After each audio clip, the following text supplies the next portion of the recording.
I've finally decided that I am going to take a proper camera with me on my tour of the northern part of the European Divide Bikepacking Trail this summer. And I've actually decided I'm going to take a Panasonic GH6. It's a Micro Four Thirds camera. And the reason I'm getting it is that I already had a few Micro Four Thirds lenses, and some of those lenses are my favorite ever lenses. But also it's quite compact. The lenses are quite small. The body itself is not all that compact. It's not really that small. It's quite big for a Micro Four Thirds camera, but the complete package with the lenses is quite compact and easy to carry. It also offers exceptional quality in everything except possibly low light situations, and the autofocus is a bit suspect. I'll just have to work around that, but I think this will be a perfect choice. When I was looking around and trying to decide what I was going to do about storage, I came across a YouTube video, and I'll link it down in the description, about somebody who tried to use a thumb drive, a USB-C thumb drive, as a storage device. The GH6 has the possibility of using USB drives through the USB-C connection. It's actually a very cheap means of storage compared to either SD cards or CF Express Type B cards, which this camera takes. For comparison, V90 card like this is only a V60, but a V90 card like this probably costs about 350 to 400 euro. CF Express Type B card, a 256 gig card, probably costs over probably 420 euros or something like that.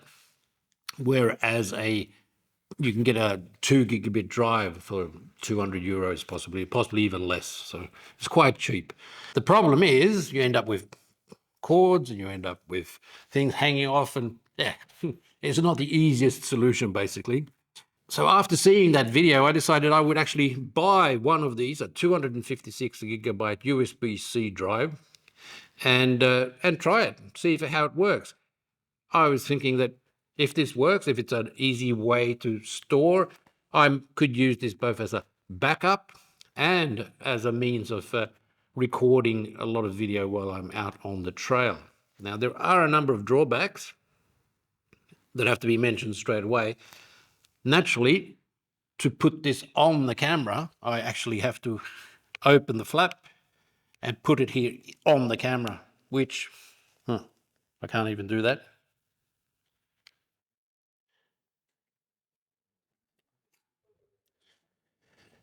Which naturally is a bit awkward. It sticks out. It can get knocked about, I suppose. You definitely couldn't put it in the camera bag like that.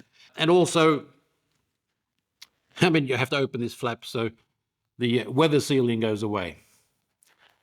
Apart from that, as I said, a CF Express Type B card in 256 gigabyte costs over 400 euro, and this cost me 44 euros. So it's a huge difference. I was a bit skeptical that it was going to work, but I've actually tried it now, and I've tried it at the resolutions and frame rates that I'm going to use. Now, I've set up my camera, so I've got all my video resolutions on my custom functions. So custom 1, I have what I intend to be using most of the time, which is open gate 5.8K 420 recording. So that way I can crop and change and do things afterwards, and I've got a lot of resolution. It's 10-bit, so it's quite good color information. It's only 420, but with the 10-bit, I think it should be quite enough anyway. And when I've used it before, it's quite easy to use. Then in the custom function 2, I have 4K 422 10-bit all I. So that's probably the most demanding codec that I use most of the time for my own stuff. On custom function 3, I have 4K 422 50 frames per second, and on custom function 4, I have 4K 100 frames per second 420, and I also have on custom function 4.2, I have 200 frames per second, which these are the ones that I think I will be using and want quick access to. As I said, I have already tried thumb drive. And even with the most demanding setup, which is the 4K 422 all I 10-bit, I can record until either the card gets full or the battery runs out, whichever happens first. I was a bit worried about the thumb drive getting warm or hot, but that doesn't seem to be a problem, at least not for me at the moment. I suppose it could be different out in the sunshine. But basically, this seems to be a very, very cheap option to be able to use a reasonably large but cheap storage. One drawback that I have to mention is that when I'm using this, I can only record to this. I can't record to any of the other CF Express cards or SD cards at the same time, so I can't have a backup option.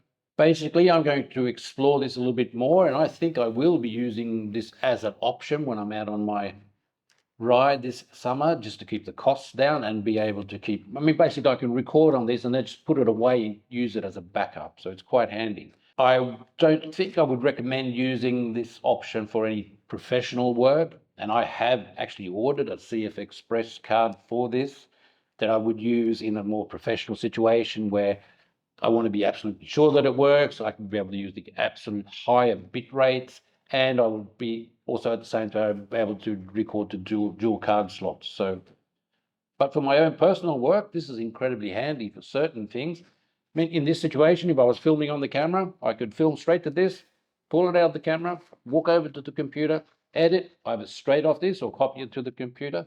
And it's a quite handy, cheap, good option you have if you have a GH6.